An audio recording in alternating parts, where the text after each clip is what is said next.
water droplets glistening on the grass in the harsh autumn sun after a quick autumn shower. Leaves turning brown and gently moving in the breeze, falling one by one as the trees prepare for winter. The dried leaves and fallen branches crunch under your boots as you walk through the forest, left as it is, with the mushrooms glistening in a thin sliver of sun that comes through the still covered branches. Just listen to the leaves rustling and remember, this place is always here when you need it.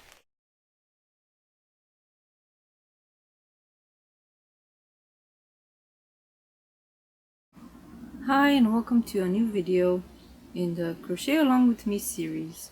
I'm Andrea and I'm the crochet and Tunisian crochet designer behind YarnAndy. And I invite you to crochet along with me for the next half an hour while we explore different places and beautiful vistas in nature. It's already full-blown autumn and you can tell also by my outfit, which is mostly handmade, that it's quite chilly here already. So it's time to layer up. In this second episode, I would like to go through the sections that we set up on the first episode. If you haven't watched that, I have a link in the description to the first episode and to the playlist containing all of the episodes coming after this one. And after that, I want to discuss a little bit about confidence with regards to crochet. It's a topic that is very important to me and I am still exploring it for myself. So I would like to know your thoughts about this. So let's start with a comment. As you remember from last episode, I asked you to leave a comment and I would read one of them. You can do so for this episode as well and I will read one of the comments in the next episode. Leslie Mollengraf said, "Absolutely love this format and really looking forward to your series as you have time and inspiration to do it. That filet shawl you showed, wow. And your top is so pretty. Thank you. I'm really fortunate to have a little backyard heaven in the suburbs in which to crochet, but being in Canada, summer is short, so I enjoy it while I can. I'm currently using up some yarn I'd found on sale in the spring, making a cowl with a leather stitch, hook loop Sarah shared on her channel, as well as an afghan for Christmas in a fun hint of blue and white yarn. Happy crocheting!" Thank you, Leslie, and I also wish you happy crocheting and I hope you've finished those projects already and you are working on something else. Let me know in the comments if you want to. And if you want your own comment to be featured in this blog, please leave a comment below and I will pick one to read on the next episode. Now it's time to show you my whips. The one I'm working on right now is a very big filet crochet shawl. I don't know if it's going to be a shawl blanket because it's too big. So it will be worked like this.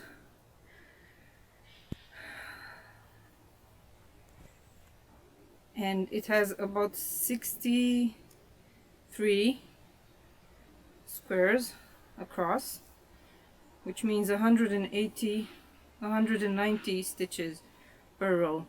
And since I'm using a 3.5mm hook, it's going to get big. But it's not a problem because I think I have about 24 of these balls of yarn of 50 grams each. So I have enough even to make a blanket out of this pattern. It will probably end up as a blanket.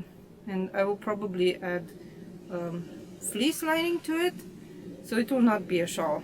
But the pattern is part of the series with filet crochet inspired by Romanian embroidery motifs. So I have one pattern in the works, the project I showed you the last time in the last episode, and 2 more whips with shawls, or in this case a blanket, in 2 more patterns.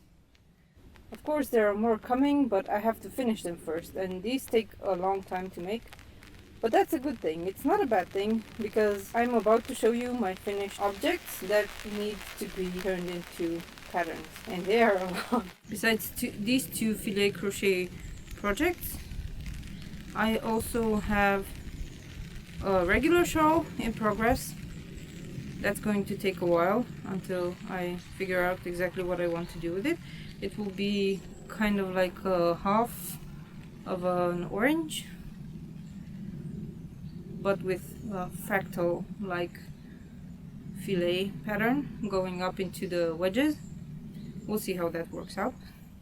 It's supposed to be a meditative pattern, so it should grow naturally without too much thinking. And I still have my old knitting project, which I haven't made any progress on, the very lacy shawl.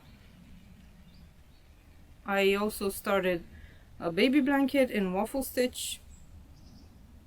Again, very basic, very meditative. I just want to use up some of the yarn in my stash, and I don't have much nicer projects for this yarn, so I'm making a baby blanket in waffle stitch. I also have a sweater, a copy of this one that's almost finished. I just need to seam the armholes and add some cuffs to the sleeves. I'm not sure if I did that. I think I didn't. I want to knit the cuffs, because the crochet cuffs, I don't like them after a while. They just lose the elasticity, so they don't go back to being tighter than the Tunisian crochet that they add. So I'm adding a knit rib to the cuffs and the neckline and the bottom of the sweater, but I still need to seam it up. So these are my whips. Please tell me in the comments what you're working on right now, if you want to, of course. And now I can show you what I've been making in the past almost 2 months. I filmed the other episode at the beginning of August, and now it's the end of September, so it's been 2 months really between the episodes. Let's start with what I'm wearing. I am wearing a hat made with honeycomb stitch, the kind I used for the dipped in honey shawl and the honey baby blanket, and which I also used to create this shawl, which I'm launching today. Yay! Well, today, if you're watching on the day that this video is released, because if you're watching later on, then you can already get the pattern. Yay! So as you can see, it's the same stitch type with front post and back post stitches, and the front posts are in clusters, so they create this honeycomb texture on the surface of the fabric. On the back, the fabric is plain, but it doesn't have holes, because I thought of that while creating this stitch pattern. So the back is full. Theoretically, if you just work a regular back post or front post stitch, you end up with a hole behind it, because there is only one stitch and it goes out on the front of the fabric. But like this, you don't have any holes, so this fabric is very thick and very cozy. And the yarn that's used for this particular shawl is from Book Yarns, and I have a review for this yarn on the blog if you're interested in checking that out. I loved working with this yarn, and I'm thinking of getting some more to do Tunisian crochet with it, because it's just the most amazing yarn I've worked with. I hope Rachel still has some of this yarn in her Etsy shop. If not, I will let you know when it's available again, because she had pre-orders for some colorways to make this shawl. So as I started talking about this hat, it can be made in any size, because it's a 4-stitch repeat, and the regular crochet hats started from the top have a 12-stitch repeat. So you can just increase as many times as you like to make the head circumference, and then you just start in pattern and go around and then add the band. So this will be a pattern that will be in testing soon after I write it up, But thankfully I don't have a lot of work to do because the stitch pattern itself is already written up for other patterns. Oh, and I also have a video for this stitch if you want to make it without a pattern. Just start with 12 double crochet stitches, increase in the crown as usual for basic double crochet hats, and then start with the stitch pattern. But if you go in the round, you don't have to make back post stitches, and you make the clusters with front post stitches only. I will link that video in the cards and in the description below. The second item I'm wearing is a Tunisian crochet shawl. It's made with only 400 meters of yarn, if you can believe it. It's huge, but this is what worsted weight means. It's very cozy and very warm. This is Rico Essentials yarn, I think. I will look up the yarn label and put it in the video as an overlay. The pattern is made with extended Tunisian crochet stitches, and it will be part of the minerals collection. There are several patterns in that collection and I'm trying to expand it. So I also have to write this up. Actually, it's written up. I have to finish up the instructions for this pattern and test it, and then it will be in the shop hopefully this year. So something else that I've created and started and finished in these past 2 months are these mitts. They're made in Tunisian crochet, and as you can see they have a thumb gusset. Ooh. You don't usually see these thumb gussets, but I don't like fingerless mitts that don't have them because you essentially have a hole here. So I created mine with this thumb gusset inspired by gloves and mitts from knitting. But these gussets are on the side of the mitt. You can move them inside, so the mitts will mold to your hand essentially and stay where they should stay. If you want to, you can make these longer or here on the arm. I only had some yarn left over from making this cowl, which is another textured cowl that I'll be writing the pattern up for, and they go together as you can see. Initially I wanted to add one of these motifs here on the hand, but I forgot, so no motif, but you can add that if you want to. This is also a seamed cowl, as you can see, but you can work it in the round if you want to, and if you have double-ended hooks you can just work it around and around. And it's actually worked like this with the flowers made of clusters, but I recommend wearing it like this so it actually looks like they are flowers connected by chains. So this is made in sock weight yarn and 100 grams minus the 10 grams that I used for these mitts. This is another pattern that I want to write up and publish this year, and this one will be in the collection of textured Tunisian crochet cowls, which also has this one. You've seen this one before. On the last episode I was working on this one and you only saw a little bit of it in the bottom part, but now it's finished and I also have a name for it thanks to the Hooked on Tunisian Crochet group on Facebook, which gave me about 60 name suggestions.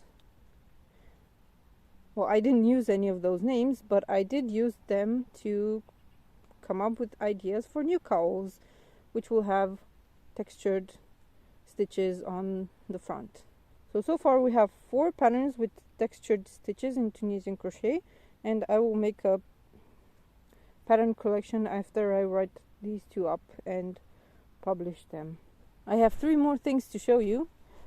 I also created this cute leaf The pattern is written up, it's tested, so it's ready for publishing, and it will probably be published next week, since this week we have the shawl release.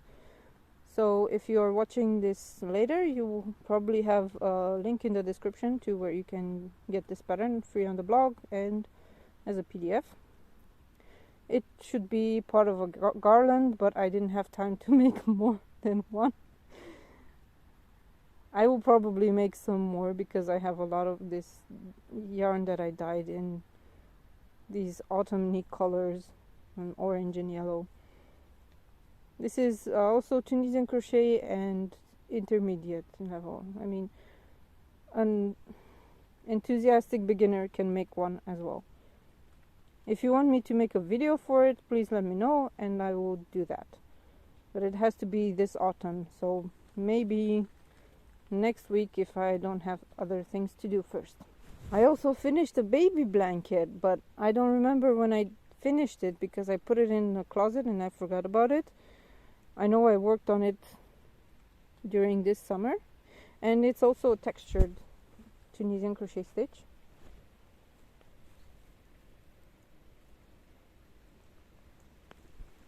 You can make these stitches a bit further apart if you want to, but I really liked how this stitch looks like in tight quarters.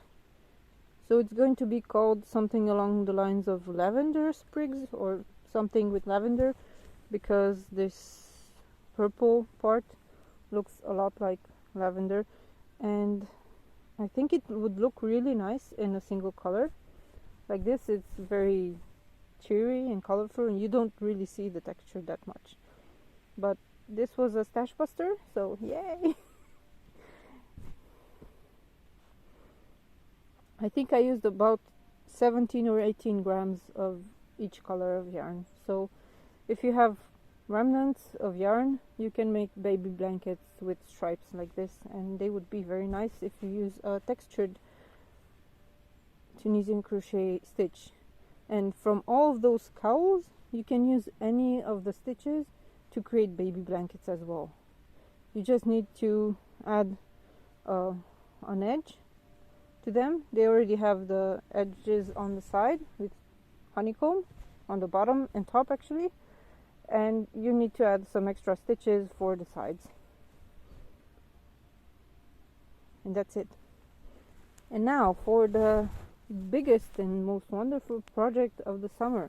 I've been working on this for 2 months straight, and now it's in testing, so I'm very happy about it because it's an advent shawl, because it uses an advent calendar. It's the macaw wings shawl. It's a crescent worked from one end to the other end, going through different colors. If you have a single color, it works as well.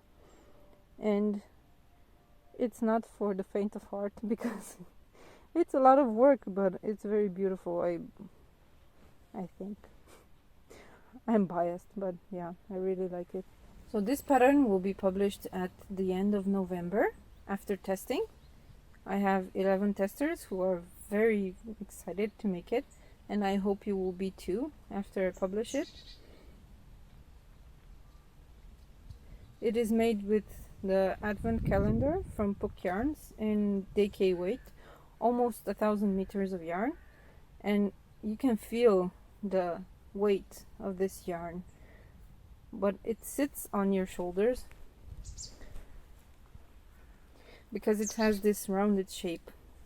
So let's talk about confidence. What does that mean to you? Because to me, confidence does not have anything to do with people outside of yourself. Confidence is an internal thing, and it feels like some people have an abundance of confidence and they exude it through all of their pores, and some of it is fake, we know that. Some of it is there just for marketing purposes, and some people who should be confident theoretically are not.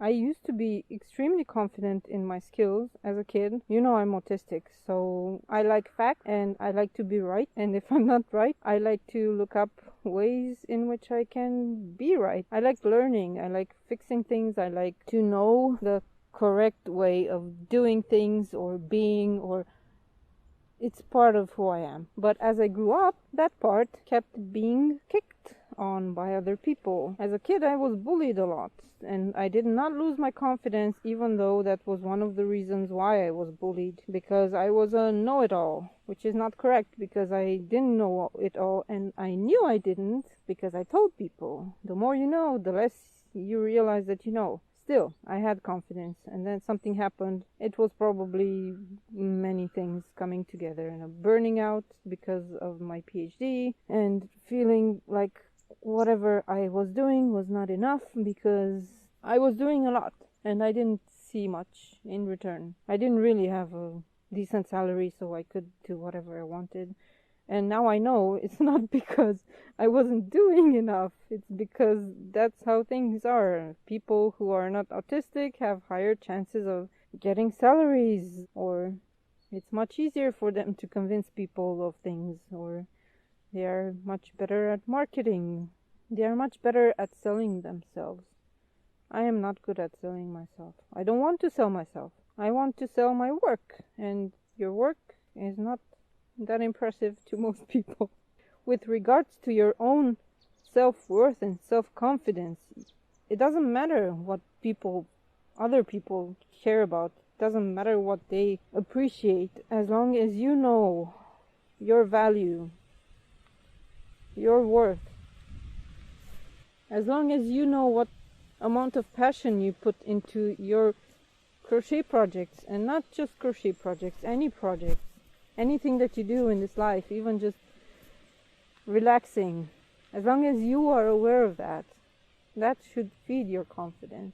I told you I lost my confidence somewhere in, let's say, 2016, I think. I really had very bad anxiety. And then I went into burnout and couldn't think for a few years, let alone work.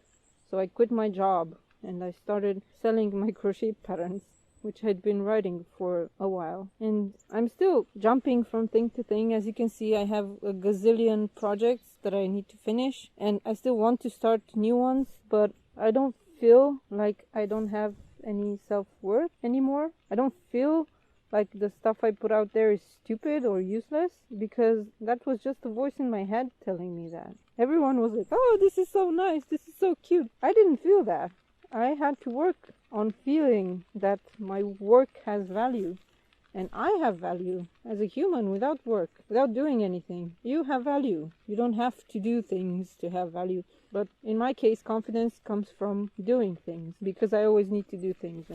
I can't sit still. So if you struggle with confidence, I'm here. I am here to cheer you on, but you have to do that work yourself and hear the voices that are not yours telling you things that are not true, and you need to separate them from yourself and to realize that only you can give yourself the confidence that you deserve to put yourself out there and to put your work out there if you want to.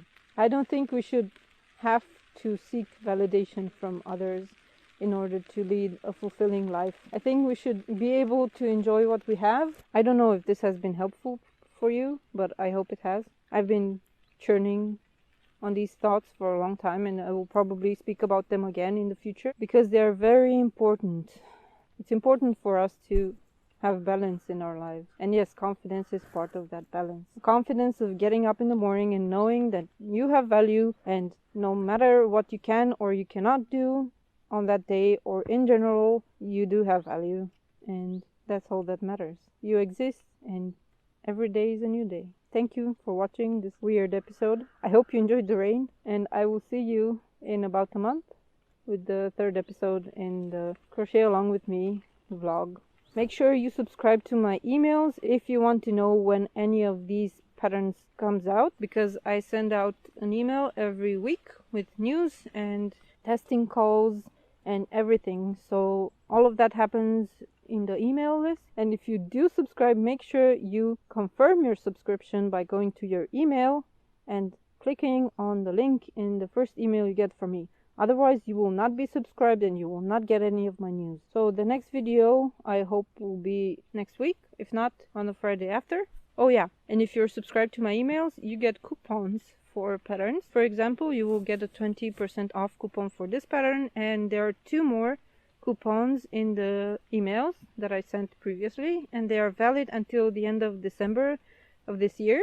So if you do subscribe, you can go back through the emails, read them. There's a page with all the previous newsletters, and you can find the code there to get 20% off the Lark Wings shawl and 20% off the Dipped in Honey shawl. So I thank you so much for watching, and I will see you soon. Bye!